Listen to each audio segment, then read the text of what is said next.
Selamat sore, kami mahasiswa dari Universitas Sintu Maroso, Fakultas Ekonomi jurusan Manajemen, ingin mewawancarai Ibu selaku pemilik usaha UMKM di sini. Pertanyaan saya, mengapa Ibu memilih jenis usaha ini untuk dijadikan suatu usaha? Terima kasih. Ini sudah kesekian kali ini, anak-anak. Jadi saya mendukung kalian sebagai mahasiswa yang mempersiapkan untuk masa depan, dan saya sebagai salah satu yang kalian pilih untuk bisa berbagi dengan kalian. Jadi faktor kenapa saya memilih, karena jelas usaha itu bukan timbul oh saya harus usaha ini, tidak. Jadi usaha itu sesuai dengan talenta yang diberikan kepada saya, bahwa memang latar belakang saya suka memasak, dan oleh sebab itu saya memilih rumah makan untuk saya bisa membuka usaha ini, dan saya yakin usaha ini tidak berhenti sampai di sini. Saya juga berkembang satu demi satu sampai bisa seperti ini. Yang tadinya ya cuma yang kecil, sekarang sudah bisa yang lebih seperti kalian saksikan pada saat ini. Kira-kira sudah berapa lama usaha ini berjalan? Lebih 8 tahun. Sudah 8 tahun. Untuk modal awal yang Ibu keluarkan untuk membangun usaha ini itu kira-kira berapa? Modal awal dari pertama saya buka ini dari yang kecil, kan kalian bertanyakan modal awal. Itu modal awal sekitar 10 jutaan. 7 tahun yang lalu ya. 8 tahun.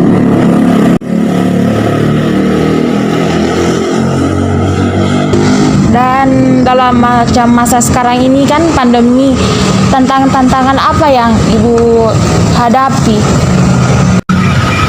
Kalau bilang tantangan, bukan cuma pandemi ini yang tantangannya, tetapi yang paling banyak menonjol ya memang pada pandemi. Dan bukan cuma saya merasakan, semua merasakan. Jadi yang pasti pengunjung itu sangat-sangat berkurang. Ya, yang tadinya mungkin satu hari kan bisa sekian orang, dari 100 misalnya 100% itu ya sekitar anjloknya itu apalagi 2 tahun yang lalu ya, itu sangat-sangat luar biasa, dan semua pasti merasakan itu sampai bisa PHK. Tapi puji Tuhan saya tidak memphk-kan orang, saya masih bertahan. Sampai pada saat ini juga masih ada dampaknya. Pengunjung itu sangat-sangat kurang, dan saya tidak bilang tidak ada yang makan, tetapi itu pasti pandemi ini semua merasakan sangat sulitnya. Jadi kita berputar otak kita bahwa tidak sampai di sini kita punya usaha, kan, walaupun itu tertati-tati, ya kita harus memutar otak kita untuk bisa mencari solusi supaya pelanggan itu bisa dilayani, kan, ya, dengan cara salah satu ya online kita bisa membantu, ya kan. Dan pada saat pertama-tama itu orang berkomunikasi itu sangat susah sekali, sangat susah. Dan orang berdekatan begini pun kita takut ya. Tapi dengan adanya vaksin dari pemerintah, kita juga mendukung. termasuk kalian sudah vaksin berapa kali ini? Dua. Ya, kalau saya sudah selesai, ya. Kalau ada lagi yang keempat, mungkin saya lagi yang keempat. Jadi begitulah bahwa usaha ini ada naik turunnya, tetapi bagaimana kita mempertahankan supaya kita bisa mengimbangi dengan kebutuhan kita, dengan situasi yang ada. Semua susah, tidak ada yang susah. Kalian juga pastikan online juga toh, jadi sama dengan pelaku usaha. Tidak terlalu apa ya mau bilang, artinya ada hikmah semua di balik ini toh. Itu. Jadi tetap pelaku usaha itu saya masih ada, mungkin lain sudah gulung tikar, tapi saya masih bertahan. Walaupun itu hanya 1-2, tetap kita bertahan bahwa ada jalan yang lain yang kita harus lakukan. Jadi tidak semata-mata kita menjual ini, tidak. Jadi itu harus dengan cara apa saja. Ya mungkin saya yang ya kan ke pembelinya atau sebaliknya atau mereka. Pokoknya kita manfaatkanlah situasi itu yang ada. Masih ada? Jadi pemasarannya ini melalui offline dan online. Jadi kalau online datang langsung di sini, yang offline datang langsung di sini. Iya. Kalau yang online itu menggunakan aplikasi atau Ada aplikasi, bermacam cara. Jadi jangan jangan seperti orang bilang dan proses kalau jual sudah apa boleh buat sebagini, jangan. kalau menggunakan aplikasi itu kira-kira ibu pakai aplikasi apa? Ya, Kalau lewat Facebook. saya hanya kalau Facebook saya hanya tampilkan makanan yang untuk dijual. Dari sisi keuntungannya ibu, kira-kira dalam per bulan itu ibu bisa untung sampai berapa? Kalau keuntungan per bulan saya tidak tahu persis karena yang melakukan itu bapak. Jadi saya hanya itu saja karena ya pasti saya sudah capek ya. Saya yang di dapur, saya sudah keuangan, jadi setiap itu bapak yang lebih tahu. Ya, cuma dari modal awal. Sekarang kan masa pandemi, jadi di sini pasti ada yang kerugi ya dari sisi kerugian kira-kira dalam usaha ibu ini dari sisi kerugian yang ibu dapatkan kira-kira apa? Misalnya kan dulu kan belum masa pandemi, jadi untungnya kira-kira lebih banyak daripada sekarang. Keuntungannya dari pandemi ini, kerugiannya ya jelas rugi seperti saya bilang tadi toh. Tidak ada yang mengatakan pandemi ini untung, tidak ada. Semua pasti rugi, jangankan rugi, tutup masalahnya perusahaan itu, tutup rumah makan itu. Ya kan? Kalau bilang rugi, banyak ruginya. Iya kan? Karena saya pernah dengan teman saya mengatakan, mereka, oh iya ibu begini. Tapi saya katakan, saya jual makanan, saya tidak bisa simpan makanan. Tetapi kalau misalnya barang elektro, mereka kan tidak punya expire. Ya kan? Mereka juga mengeluh, jadi semua mengeluh. Tetapi apakah kita berdiam diri dengan pengeluhan itu? Berdiam diri dengan masa pandemi ini kan tidak mungkin. Ya kan? Makanya saya bilang tadi, bilang mempunyai hikmat, ya kan? Oh kalau tidak bisa yang ini, jelas kita ada online kan? Sudah kita beli online dengan begini juga masih kurang, iya kan? Kita cari solusi yang lain. Jadi banyak jalan. Jadi jangan keterpurukan itu menjadi orang berdiam diri, pasrah dengan keadaan. Ya selamat tinggal kalau begitu. Ini kan kehidupan berlanjut terus. Itulah usaha itu kan. Tetapi bagaimana kita bertahan? Kalau orang sehat kan pasti dapat. Kalau cuma orang bilang, aduh jual begini, aduh tidak ada pembeli.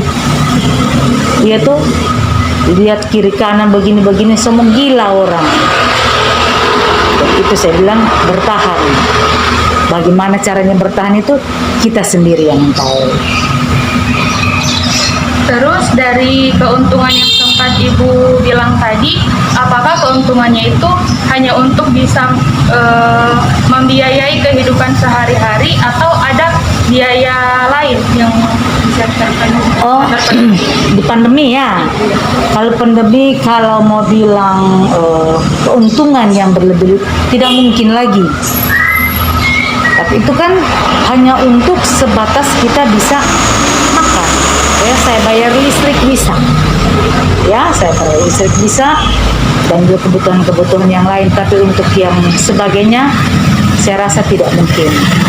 Tapi ya kita berterima kasih kepada pemerintah ya toh, karena pemerintah juga mempersiapkan BPJS apa semua kan.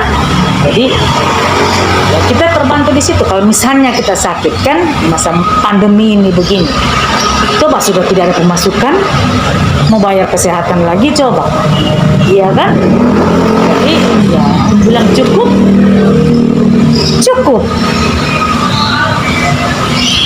Mau bilang kurang, ya kurang. Iya toh, tapi bagaimana kita saja.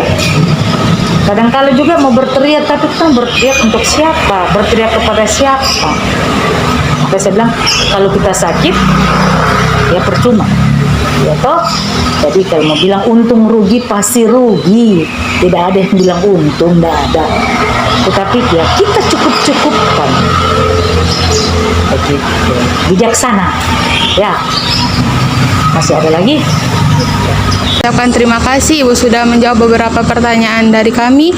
Kiranya pertanyaan ini juga bisa berguna untuk kami ke depannya dan juga jawaban-jawaban dari Ibu. Amin. Terima kasih. Selamat sore. Ya.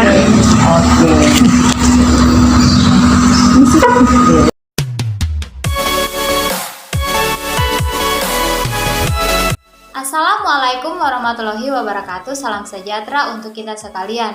Di sini kami akan mempresentasikan hasil observasi pelaku UMKM, yaitu Ibu Risma. Jenis usaha Ibu Risma ini yaitu warung makan dan memiliki kios sembako. Lokasi usaha ini berada di Jalan DI Panjaitan nomor 2, Poso, Sulawesi Tengah.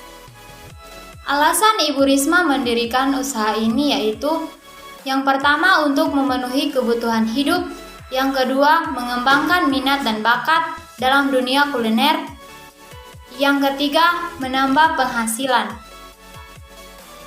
Modal awal yang Ibu Risma keluarkan yaitu senilai 10 juta rupiah, di luar peralatan pribadi seperti kursi, meja, alat masak, dan juga lokasi tempat usaha ini berada di tanah pribadi. Tantangan dan kendala yang Ibu Risma dapatkan yaitu kurangnya pelanggan, banyaknya saingan di bidang usaha yang sama, menurunnya omset pendapatan akibat pandemi COVID-19. Dan untuk mengatasi masalah di atas, Ibu Risma melakukan penjualan secara online.